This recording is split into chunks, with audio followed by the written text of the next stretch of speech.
அனைவரையும் சந்தித்துக் கொண்டிருக்கிறார்.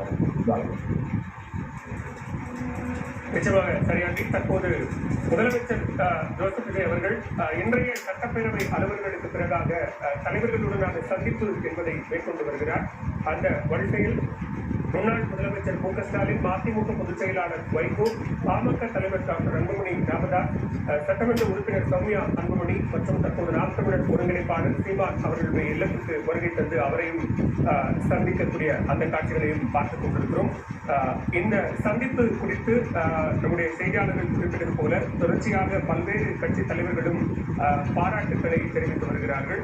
ஒரு நாகரிக அரசியல் எதிர்கட்சி தலைவர்களுடனான அந்த சந்திப்பு என்பது கட்சி மாச்சரியங்கள் இன்றி நடைபெறக்கூடிய இந்த சந்திப்பு குறித்த தங்களது மகிழ்ச்சியையும் வெளிப்படுத்தி வருகிறார்கள். அதே நேரத்தில் நம்மோடு தொலைபேசி வாயிலாக கருத்துக்களை பகிர்ந்து கொண்ட பத்திரிகையாளர்கள் இந்த சந்திப்பு என்பது அதிமுக விடமும் நடைபெற வேண்டும். அதிமுக தலைவர்கள், குறிப்பாக முன்னாள் முதலமைச்சர், அதிமுக பொதுச் செயலாளர் திரு எடப்பாடி பழனிசாமி அவர்களிடமும் இந்த சந்திப்பு என்பது நடைபெற வேண்டும் என்றும் அது நடைபெறும் போதுதான் முழுமை பெறும் என்கிற ஒரு கருத்தையும் நம்மோடு அவர்கள் பகிர்ந்து கொண்டதையும் நாம் பார்த்தோம்.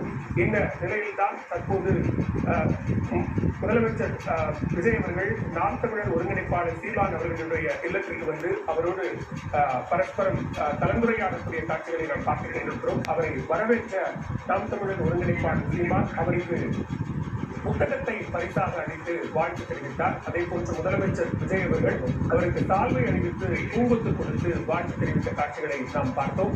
இந்த நிலையில் தற்போது இந்த சந்திப்பு என்பது நடைபெற்றுக் கொண்டிருக்கிறது. இந்த சந்திப்பை தொடர்ந்து நாளை அவர் விடுதலை சிறுத்தைகள் கட்சியினுடைய தலைவர் திருமாவளவன் அவர்களையும் சந்தித்து வாழ்த்துக்களை பெற இருக்கிறார். அரசியல் அரங்கில் இந்த சந்திப்புகள் என்பது மிகவும் முக்கியத்துவம் வாய்ந்த ஒன்றாக மாறியிருக்கிறது.